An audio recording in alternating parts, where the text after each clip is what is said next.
The voicemail started playing before either of us could stop it.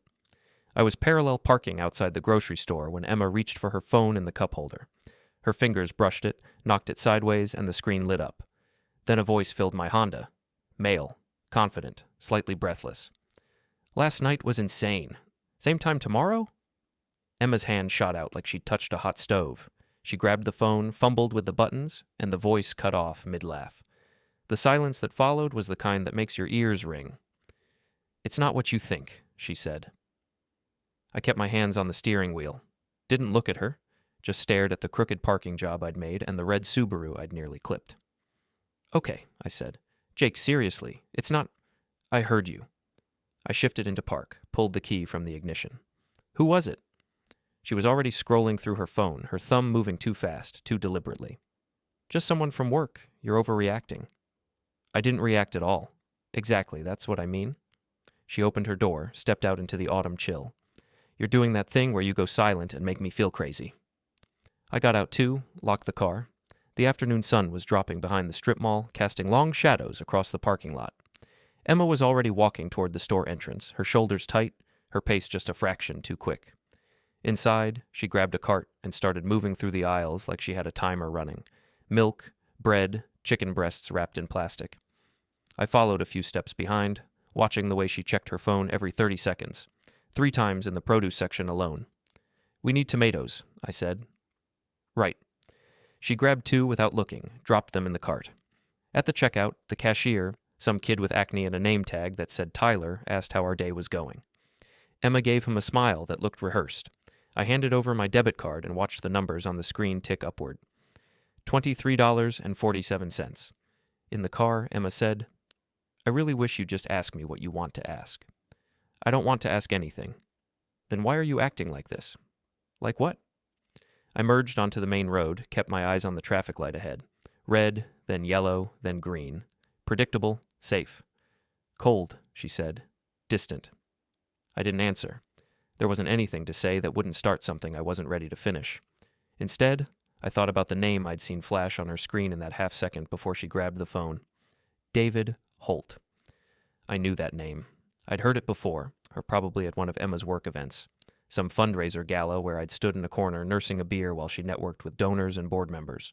She worked for a nonprofit, Clean Water Initiatives, or something equally noble. David Holt was a corporate sponsor. Real estate development, I think. The kind of guy who wore expensive watches and laughed too loud at his own jokes.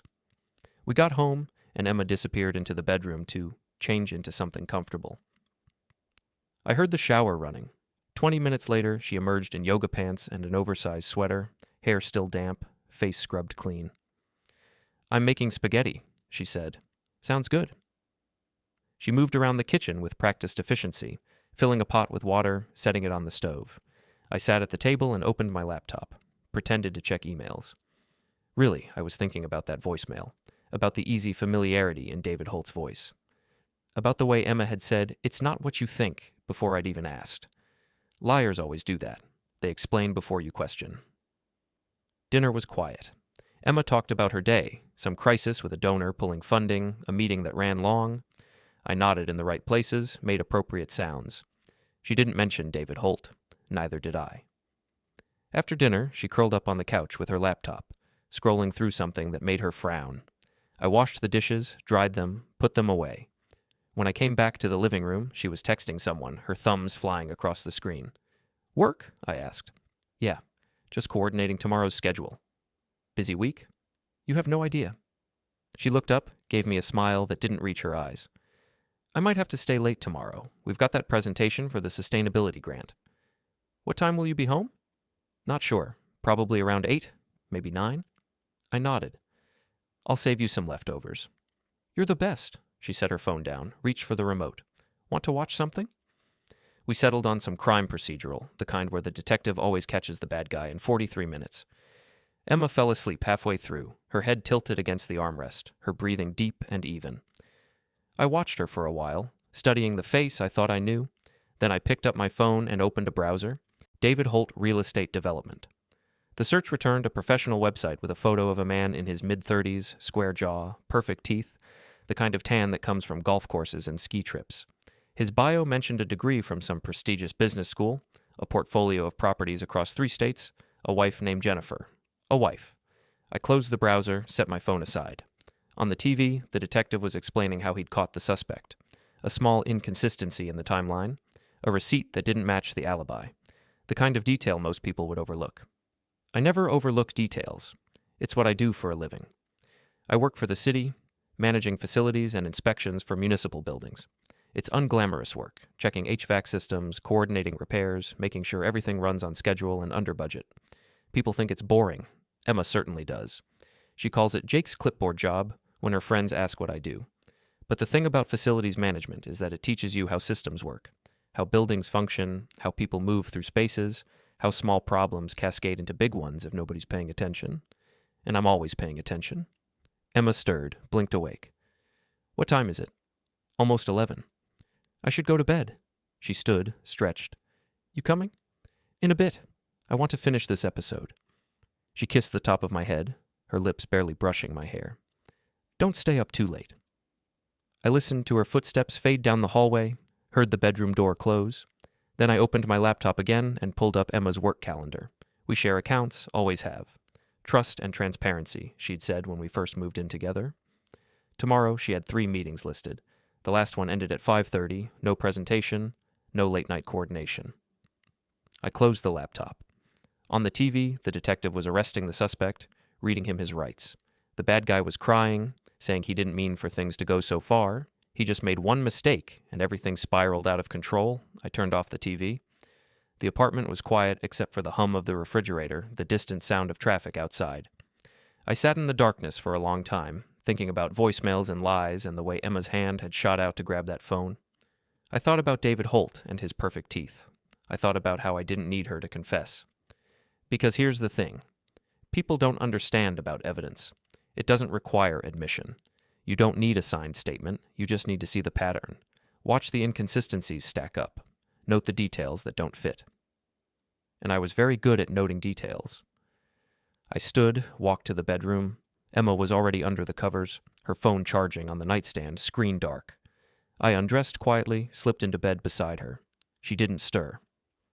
In the darkness, I stared at the ceiling and made a decision. I wasn't going to confront her. Wasn't going to demand answers or throw accusations. Those were the moves of someone desperate, someone who needed validation for what they already knew. I didn't need validation, I needed leverage, and I was going to take my time finding it.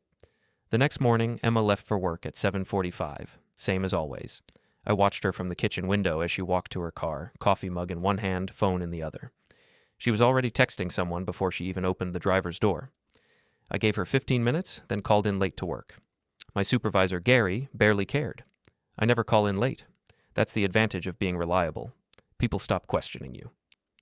Emma's office was downtown, a renovated warehouse building with exposed brick and too many ferns. I'd been there exactly 3 times. Once for a holiday party, once to drop off her forgotten laptop, once for a donor appreciation event where I'd spent 2 hours nodding at strangers who asked what I did and then immediately lost interest when I told them. I didn't go there now. Instead, I drove to the public library, parked in the back lot, and opened my laptop.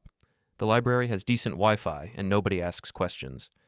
I pulled up Emma's calendar again, cross-referenced it with her location sharing. Another one of those couple transparency things she'd insisted on. She was at the office, or at least her phone was. I opened a notebook, the kind with graph paper I use for work sketches, and started writing down times. Last week, Tuesday, left work at 6:15, arrived home at 7:30. Said she stopped for groceries, but we had plenty. Wednesday, left work at 5:45, arrived home at 8, said she went to the gym, but she wasn't wearing gym clothes. Thursday, regular schedule. Friday, left work early, 2:30, said she had a doctor's appointment, came home at 6. I kept going, flipping back through weeks in my memory. Patterns emerged like shapes in fog. Tuesday and Friday seemed to be the problem days. Always vague excuses. Always a gap in time that didn't quite fit.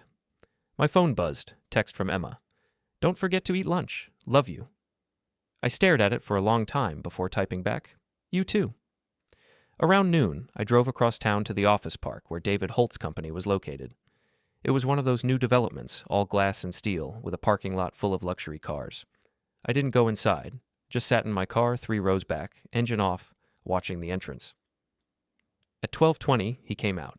David Holt looked exactly like his website photo, maybe a little shorter than I'd imagined. He was wearing a suit without the jacket, sleeves rolled up, aviator sunglasses. He walked to a silver Audi, climbed in, drove off. I followed him. Not close enough to be obvious, but close enough to see where he went. He drove to a sandwich shop, picked up takeout, drove back to the office. The whole trip took 18 minutes, nothing incriminating, nothing useful. But I'd confirmed something important.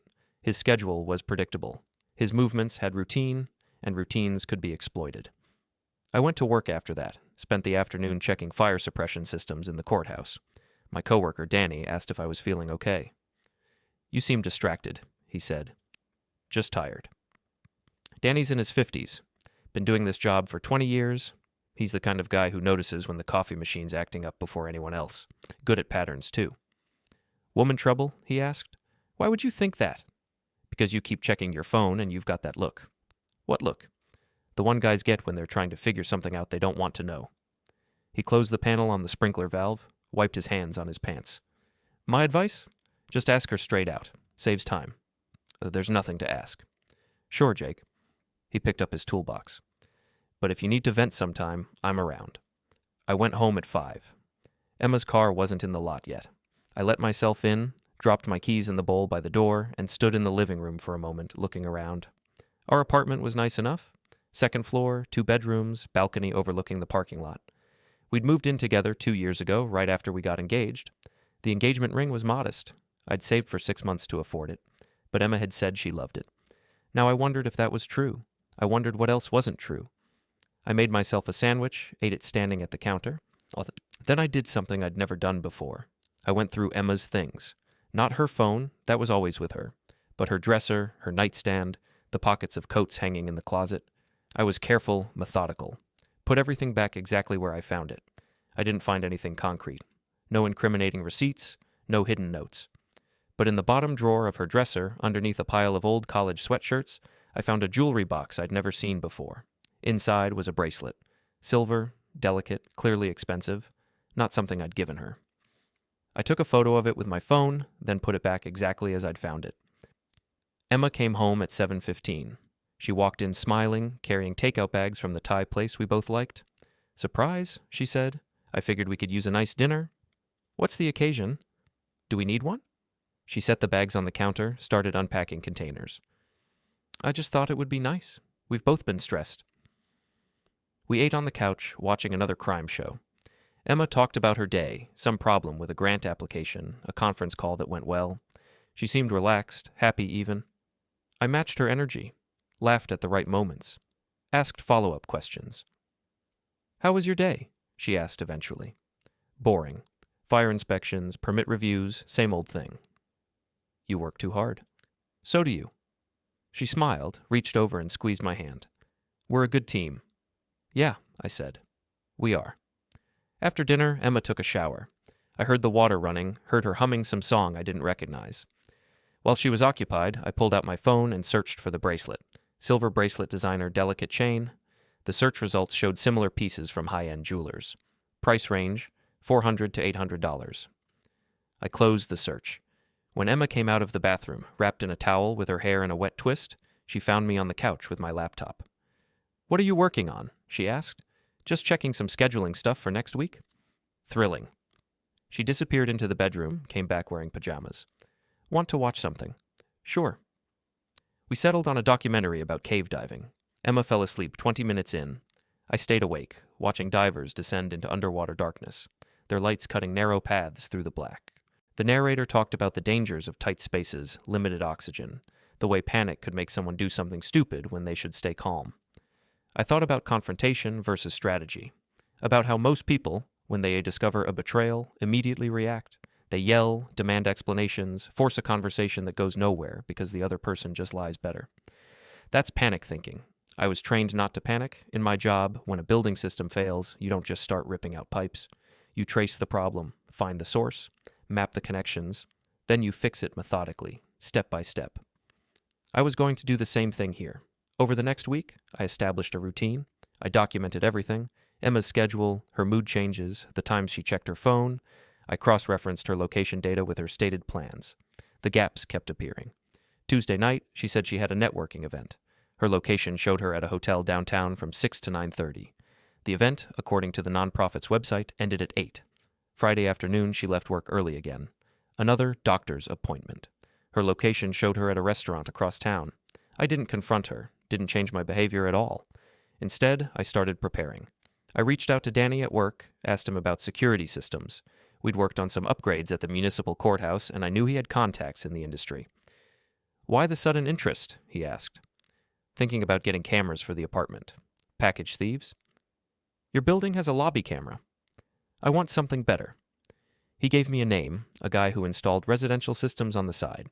I called, set up a consultation, canceled it the next day. I didn't actually need cameras at home, but now I knew how they worked, how to spot them, how to avoid them. I also started going to the gym, something I'd stopped doing years ago. Not because I needed to get in shape, though that wouldn't hurt, but because it gave me a reason to be out of the apartment, to have gaps in my own schedule. Emma noticed. "Look at you, all motivated." "Just trying to take better care of myself." "I think it's great." She kissed my cheek. "Maybe we could go together sometime." "Maybe." We never did. On a Thursday night, 2 weeks after the voicemail, I was at a bar near my office with Danny and a few other coworkers. Casual drinks after work, nothing special. Danny was telling some story about a contractor who'd screwed up a plumbing install when my phone buzzed. "Emma, working late tonight, don't wait up." I texted back, "No problem, want me to save you dinner?"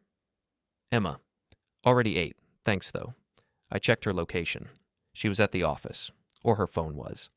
I excused myself, told Danny I wasn't feeling great, and drove downtown. Emma's car was in her office building's parking garage. I knew because we have each other's cars on a shared GPS, another transparency measure. I parked on the street 2 blocks away and walked back. The garage was attached to the building, accessible by elevator. I couldn't get in without a key card, but I didn't need to. I found a spot across the street with a clear view of the exit ramp and waited. At 8:45, Emma's Corolla emerged. She turned right, headed east. I followed. She drove for 15 minutes, eventually pulling into the parking lot of an apartment complex I didn't recognize. New construction, modern design, the kind of place that advertised luxury living and charged accordingly.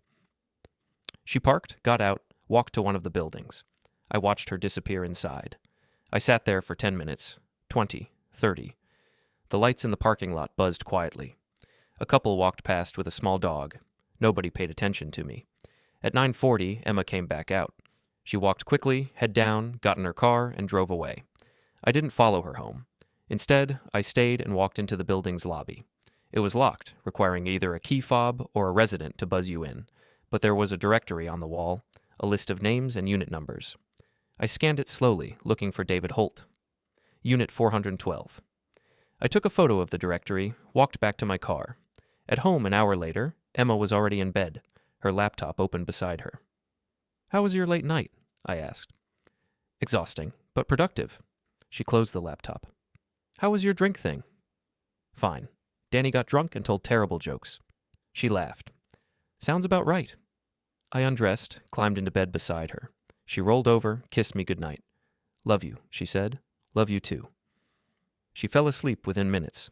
I lay awake, staring at the ceiling, thinking about apartment 412, thinking about how I didn't need her to admit anything. I just needed her to realize I knew, and I was starting to have ideas about how to make that happen. The apartment complex was called Riverside Terrace, which was ironic because there was no river and no terrace. Just a 4-story building with granite countertops and a gym nobody used. I'd driven past it 3 times now, mapping the layout. Parking garage underneath, 2 entrances, one facing the street, one facing the interior courtyard. Security cameras at both entrances, but they were the cheap kind, wide angle, low resolution, good enough to catch faces up close, useless from a distance. Unit 412 had a balcony, 4th floor, southwest corner. I could see it from the coffee shop across the street where I sat on Saturday morning pretending to read the news on my tablet. David Holt left his apartment at 9:15, wearing athletic gear, carrying a gym bag. He drove off in the silver Audi, and I timed it. 47 minutes later, he came back, showered and changed, then left again at 11. Predictable. I went home. Emma was at her book club, or so she said. I'd stopped believing her calendar weeks ago. But I played along, told her to have fun, reminded her we were supposed to meet her parents for dinner the next day. "I didn't forget," she said, kissing me goodbye. "Good. Your dad's been asking about the wedding again." I know. I'll handle it. Will you? She paused at the door, looked back at me. What's that supposed to mean? Nothing. Just making sure we're on the same page. We are, Jake. Stop worrying. She grabbed her keys from the bowl. I'll be back by 3. Have fun with your book. It's a book club. We actually discuss books. Right. What are you reading again? I told you, that thriller everyone's talking about. Title? The one with the girl. You know, helpful. Jake, I'm late. We'll talk later. She left before I could ask anything else. The apartment felt empty without her. I paced for a while, then sat down at the kitchen table with my notebook and started planning. The thing about revenge is that most people do it wrong. They want catharsis, immediate satisfaction. They confront, they yell, they make threats they can't back up. It's emotional, messy, and ultimately ineffective. Real consequences take patience. They require you to understand what someone values, what they fear, what they can't afford to lose. David Holt valued his image, his career, his status. Emma valued control, her reputation, the narrative she'd carefully constructed about who she was. I was going to take both. But first, I needed David to know he was being watched. I called Danny on Sunday afternoon, after the awkward brunch with Emma's parents. Hey, you busy? I asked. Watching the game. What's up? Remember that security system guy you mentioned? Yeah, Tony. Why? I wanted to ask him about camera blind spots, for a project at work. Danny was quiet for a second. Jake, you're not thinking of doing something stupid, are you? It's just research. Research for what? Building security assessment. New protocol Gary wants. On a Sunday? I'm thorough. He sighed. I'll text you his number. But seriously, man, if you need to talk about whatever's going on... I'm fine, Danny. Thanks. I hung up before he could push further. Tony turned out to be exactly what I needed, a retired cop who did security consulting on the side. We met at a diner on Monday during my lunch break. Danny says you're looking at camera systems, he asked, dumping sugar into his coffee. Yeah, trying to understand coverage gaps. For your job? Something like that. He studied me for a moment, then shrugged. Most residential places use cheap equipment, wide-angle lenses, low resolution. They're deterrents more than actual security. What about parking garages? Worst coverage of anywhere. Too much area, not enough budget. They usually cover entrances and exits, maybe elevator banks. Everything else is blind. How would someone avoid cameras if they needed to? Hypothetically? Hypothetically. Tony grinned. Stay in the middle zones. Between the entrance and destination. Park 3 rows back, walk through the gaps, keep your head down near camera poles. Wear a baseball cap. Basic stuff. That simple? Most people overcomplicate it. Security is about making it look like you belong. Confidence beats stealth every time. We talked for another 20 minutes. He gave me some technical details about motion sensors and lighting triggers. I paid for his coffee and left. That night, I told Emma I had to work late. Again? She asked.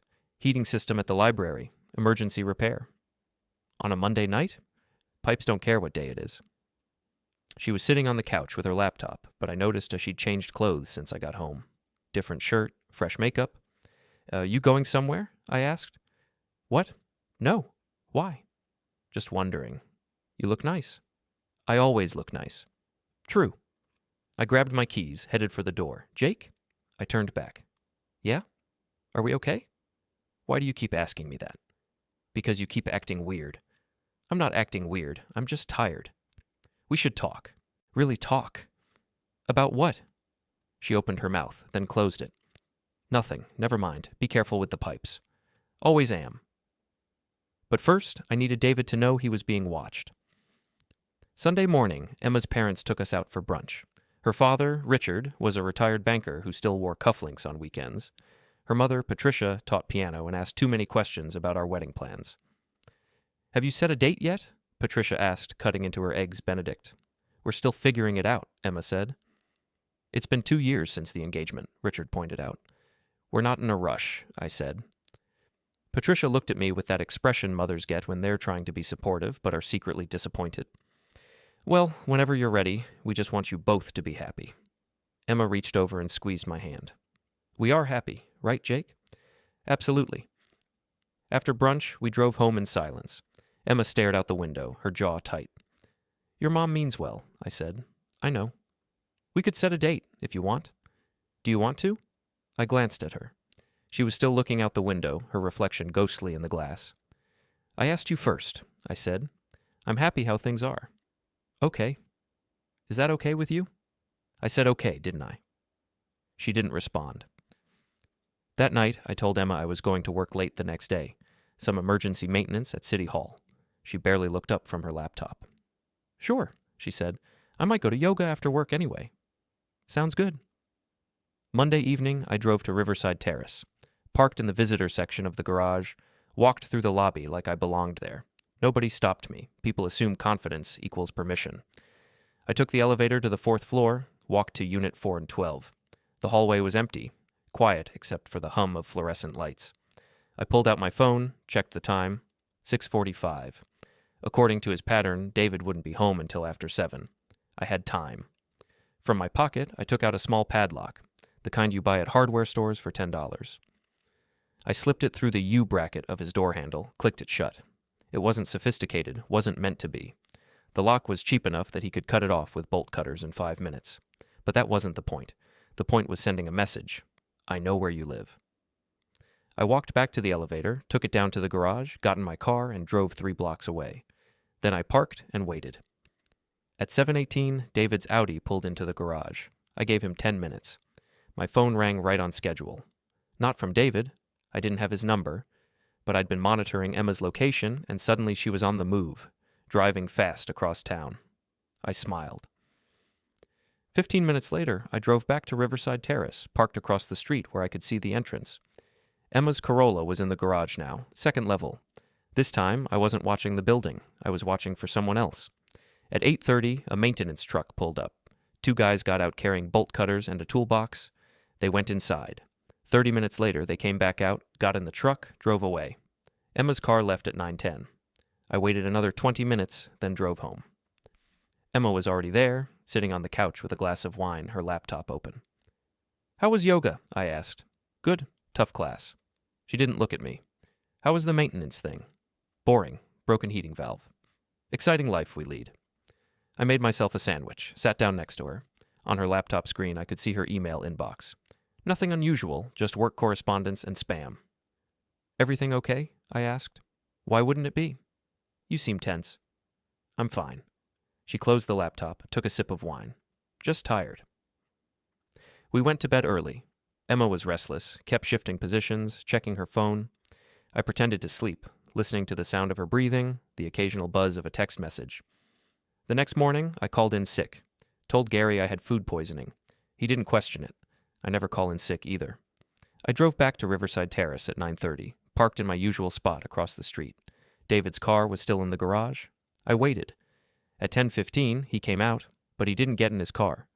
Instead, he stood by the driver's door, looking around the garage like he expected someone to jump out from behind a pillar. He pulled out his phone, made a call, paced while he talked. Then he got in the Audi and drove to his office. I followed him at a distance, watched him park, walk inside. He kept looking over his shoulder. Good. That afternoon, I went to a print shop and made copies of a simple document I'd created. Just text on white paper. I know. Nothing else. No name, no signature, no context. I printed 50 copies, paid cash, left. That night, I went to David's office building after hours. The parking garage was mostly empty, just a few cars belonging to late workers. Security was light. A single camera at the entrance, aimed at the door, not the lot. I found the Audi on the 3rd level, tucked between a pickup truck and a minivan. I took 20 of my printed pages and slid them under the windshield wiper, weighted down with a small rock so they wouldn't blow away. Then I left. The next morning, Emma's phone rang at 7:30. She was in the shower, so it just buzzed on the nightstand. I glanced at the screen. David Holt. I let it ring through to voicemail. When Emma came out of the bathroom, I was making coffee, acting like nothing was unusual. Someone called you, I said. Probably work. She picked up her phone, checked the screen. Her expression didn't change, but I saw her shoulders tense slightly. Yeah, just a colleague. You should call them back. I will. Later. She didn't call him back while I was there, but as soon as she left for work, I checked her location. She was driving, not toward her office, but east, toward Riverside Terrace. I grabbed my keys and followed. When I got there, her car was in the garage. I parked on the street, walked to the coffee shop across from the building, and bought a coffee I didn't drink. 40 minutes later, Emma and David came out together. They stood by her car, talking. Emma's arms were crossed. David kept gesturing, running his hand through his hair. He looked agitated. Emma looked angry. The conversation lasted 5 minutes. Then Emma got in her car and drove away. David stood there for a moment, watching her leave, before going back inside. I followed Emma. She drove straight to her office, parked, went inside. Everything looked normal. But I knew it wasn't. That night, Emma came home at her usual time. She was quiet, distracted. Made dinner without talking much, picked at her food. Bad day? I asked. Just stressed. Grant deadline coming up. Need any help? No. Thanks, though. After dinner, she went to take a bath. I heard the water running, heard her phone buzz repeatedly on the bedroom dresser. I walked past, glanced at the screen. 6 texts from David Holt. I didn't read them, didn't need to. Whatever was happening between them, I just made it complicated, and I wasn't done yet. The thing about fear is that it compounds. 1 strange incident is unsettling. 2 is a pattern. 3 is a threat. I was aiming for 3. It was Friday night, and Emma said she was working late again. I didn't question it, just told her I'd probably be asleep when she got home. Long week, I said, for both of us. I waited until she left. Then I drove to David's office building. The parking garage had a blind spot on the 2nd level, right by the elevator. I'd noticed it the last time I was there. No cameras, just a concrete pillar and shadow. David's Audi was parked in his reserved spot, 1st level, too exposed, so I waited. At 8:30, the Audi left the garage. I followed it to a bar downtown, one of those upscale places with craft cocktails and Edison bulbs. David went inside. 15 minutes later, Emma's Corolla pulled up. She went inside too. I parked down the block and watched through the bar's front windows. They were sitting at a table in the back, Emma leaning forward, talking intensely. David kept shaking his head. I took out my phone and opened a rideshare app. Requested a car to David's apartment address, scheduled for pickup in 45 minutes. Added a note. Please wait. Passenger running late. Then I drove to Riverside Terrace. The garage was quiet. I took the elevator to David's floor, walked to Unit 412. The cheap padlock was gone, replaced by nothing. He'd probably thrown it away in frustration. I pulled a roll of duct tape from my jacket pocket and covered his door's peephole. Then I took another one of my printed pages, I know, and taped it to the door at eye level. Then I left. Back in my car, I drove to a spot 3 blocks away where I could still see the building entrance. 30 minutes later, David's Audi pulled into the garage. 5 minutes after that, Emma's Corolla left. I drove home. Emma arrived 20 minutes after I did, coming in through the apartment door looking exhausted. How was work? I asked from the couch. Brutal. She dropped her bag by the door, kicked off her shoes. I need a shower. There's leftover pizza in the fridge. Not hungry. She disappeared into the bathroom. I heard the shower start, heard her phone buzz from inside her bag. I didn't move. When she came out, I was watching TV, some procedural where the lawyers always won. I'm going to bed, she said. I'll be there soon. She paused in the hallway, looked back at me. Jake? Yeah? Are we okay? I turned to look at her. Really look at her. She was standing in the doorway in her bathrobe, her wet hair dripping onto the carpet, her expression uncertain. Why wouldn't we be? I asked. I don't know. You've just seemed distant lately. I've been busy. So have I. I know. She waited, like she wanted me to say something else. When I didn't, she nodded. Good night. Good night. I stayed on the couch for another hour, finishing the episode, starting another. Around midnight, I checked my phone. An email notification from the rideshare app. Your driver waited 15 minutes. Ride canceled. You have been charged a cancellation fee. Perfect. The weekend was quiet. Emma was home both days, working on her laptop, making calls, seeming preoccupied. We barely talked. On Sunday, she suggested we go see a movie. Like a date, she said. Sure. We went to some action movie, sat in the dark theater with a bucket of popcorn between us. Emma kept checking her phone, the screen glowing in the darkness. Everything okay? I whispered. Work stuff. On a Sunday? It doesn't stop. On the screen, the hero was chasing the villain through a city, jumping between buildings, narrowly avoiding certain end. The audience gasped at every near miss. Emma's phone buzzed. She looked at it, frowned, typed a response. I ate popcorn and watched the movie. Monday morning, I got to work early and caught Danny in the break room. You know anyone who does private investigation work? I asked, keeping my voice casual. Danny raised an eyebrow. What kind? Surveillance, background checks, that sort of thing. This about your woman trouble? Maybe. He sighed, pulled out his phone, scrolled through his contacts. My brother-in-law used to do some work on the side. Insurance fraud investigations, mostly. He might know somebody. Could you ask? Jake, I don't know if this is a good idea. Just ask. He looked at me for a long moment, then nodded. I'll text him. I didn't actually need a private investigator. I'd already done all the investigating I needed, but asking Danny made it seem like I was just starting to suspect something, not that I'd been building a case for weeks. It was misdirection. Insurance. That afternoon, I got a text from an unknown number.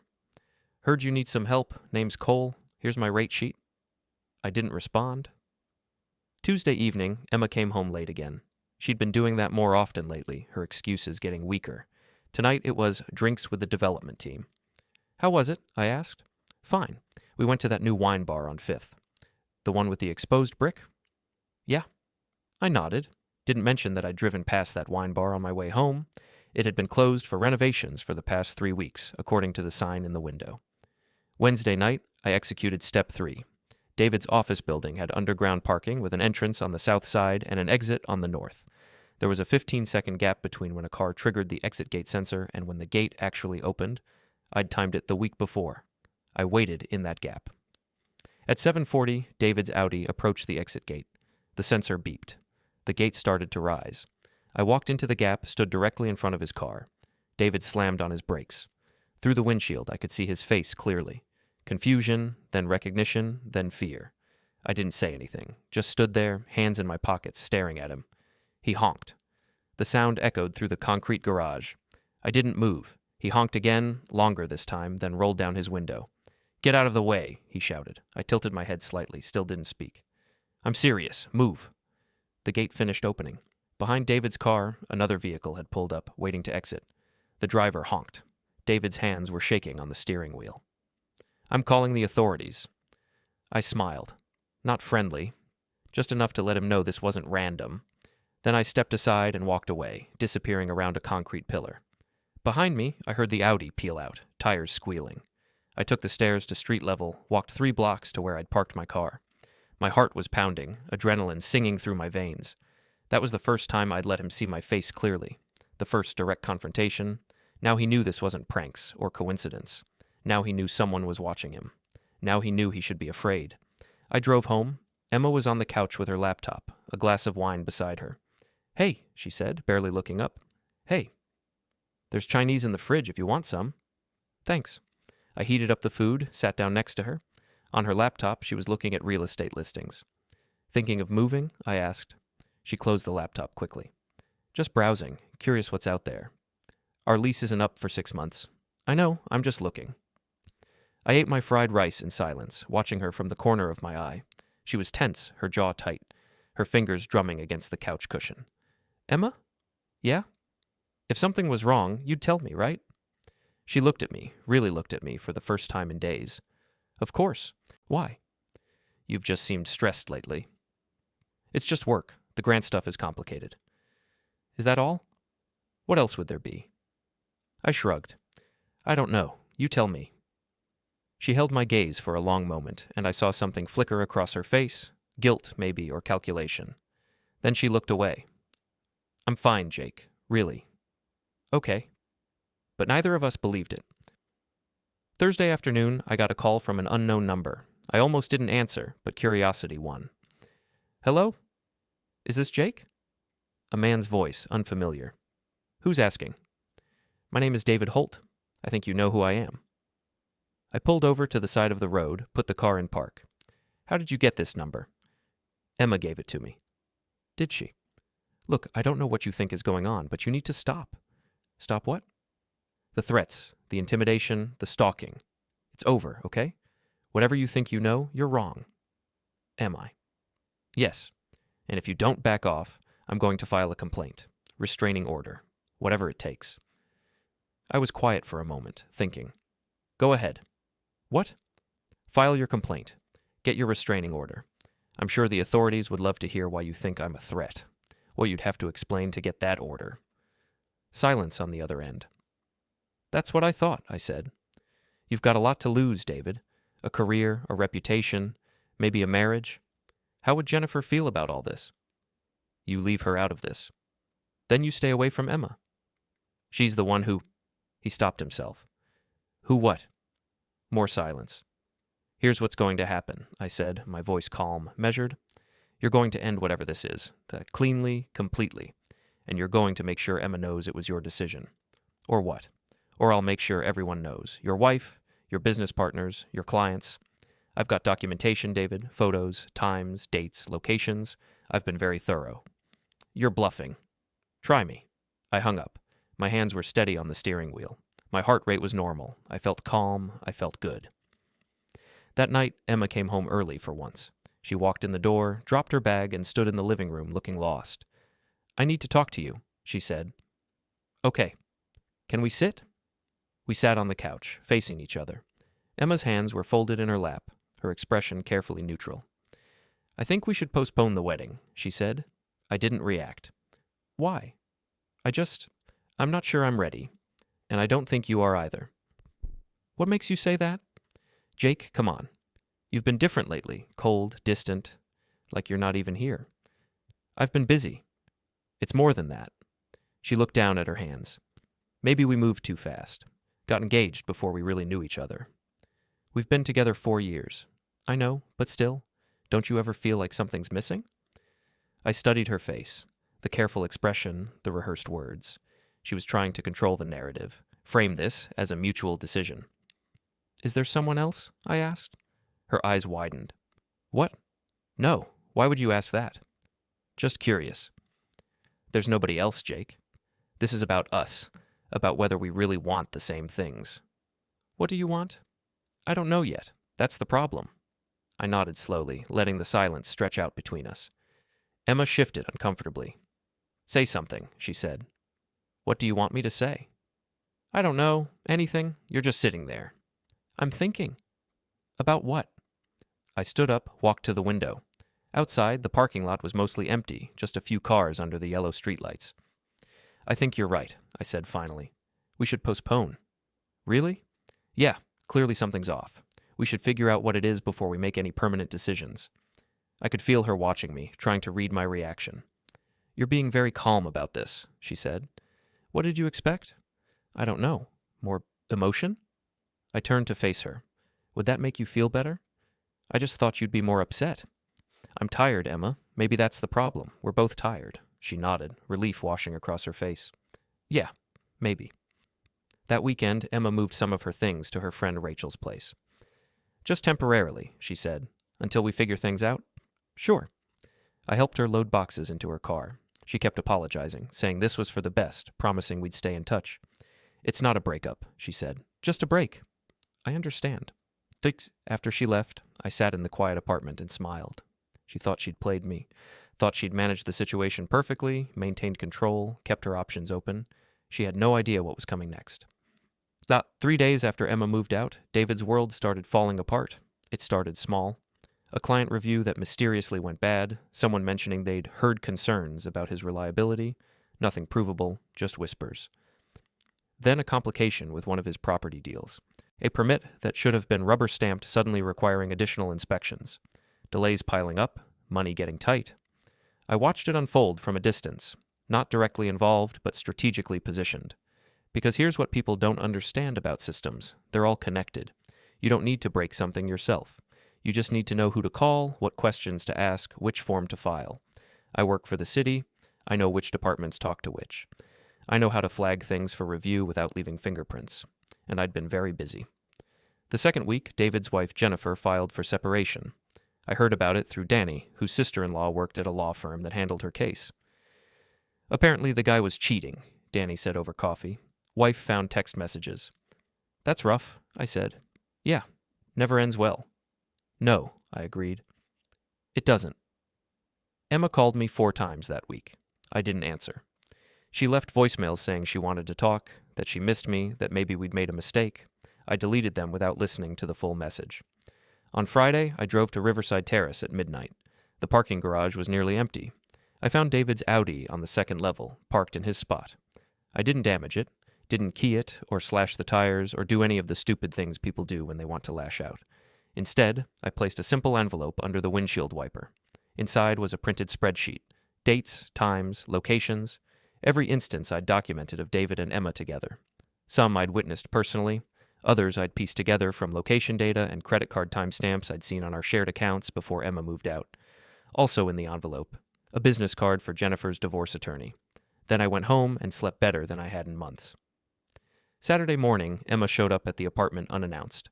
I opened the door to find her standing there with red eyes and smudged makeup. "We need to talk," she said. "About what?" "About everything. About us. About—" She stopped, looking over her shoulder like someone might be watching. "Can I come in?" I stepped aside. She came in, paced the living room, her arms wrapped around herself. "Something's happening. Something bad." "What do you mean?" "David. His life is falling apart. His wife left him, he's losing clients, there are problems with his business. It's like everything went wrong at once." "That's unfortunate." She spun to face me. "Jake, I think someone's doing this on purpose." "Who would do that?" "I don't know, but it's too much to be coincidence. And there are these messages, notes that keep appearing, like someone's watching him." "That sounds stressful." "Jake." She stepped closer, her voice dropping. "Do you know anything about this?" I met her eyes, held her gaze. Why would I know anything about David's problems? "Because—" She stopped, seeming to realize what she was about to admit. "Never mind." "No, go ahead, because what?" She looked away. "I just thought maybe you'd heard something. You know people at the city, you hear things." "I hear lots of things. Most of them aren't my business."